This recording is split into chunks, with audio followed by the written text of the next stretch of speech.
नमस्कार, मैं श्रुति। प्रधानमंत्री नरेंद्र मोदी ने स्वतंत्रता सेनानी विनायक दामोदर सावरकर की पुण्यतिथि पर उन्हें श्रद्धांजलि अर्पित की है और कहा है कि राष्ट्र की स्वतंत्रता और अखंडता के प्रति उनके अटूट समर्पण को देश याद रखेगा।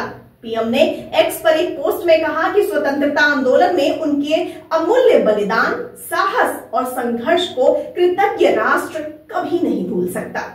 पीएम मोदी ने आगे लिखा कि सावरकर एक विपुल लेखक भी थे और उनके कई विचार विशेष रूप से हिंदुत्व पर 1966 में उनकी मृत्यु के बाद से प्रभाव में बढ़ गए हैं, जो हिंदू राष्ट्रवाद के सिद्धांत बन गए हैं।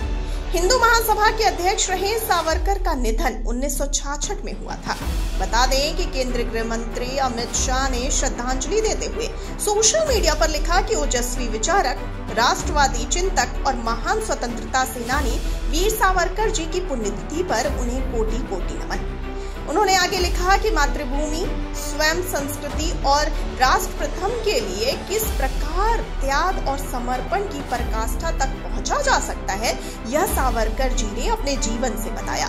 समाज को जाति पाति की बाधाओं से मुक्त करके राष्ट्रीय एकता की मजबूत नींव रखने वाले सावरकर जी की जीवन गाथा मातृभूमि की सेवा के पथ पर ध्रुव तारे के समान प्रेरणा देती रहेगी।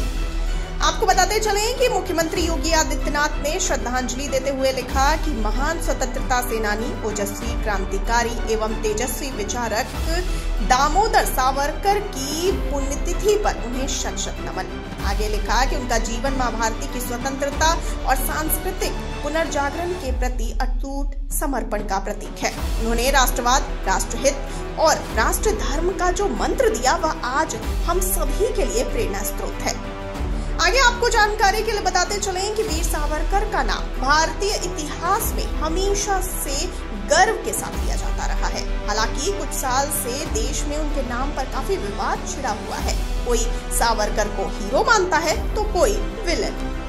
इतिहास को पढ़ने के दौरान समझ में आता है कि जिस लिए सावरकर को माफी वीर कहा जाता है, असल में वो खत उन्होंने अपने साथी कैदियों की रिहाई के लिए दिया था। उन्होंने अंग्रेजों के आगे सिर कभी नहीं झुकाया और ना ही कभी खुद के लिए माफी मांगी। उन्होंने अंग्रेजों को लिखे खत में एक सिफारिश करते हुए कहा था कि मेरे बजाय मेरे साथी कैदियों की रिहाई को मंजूर किया जाए।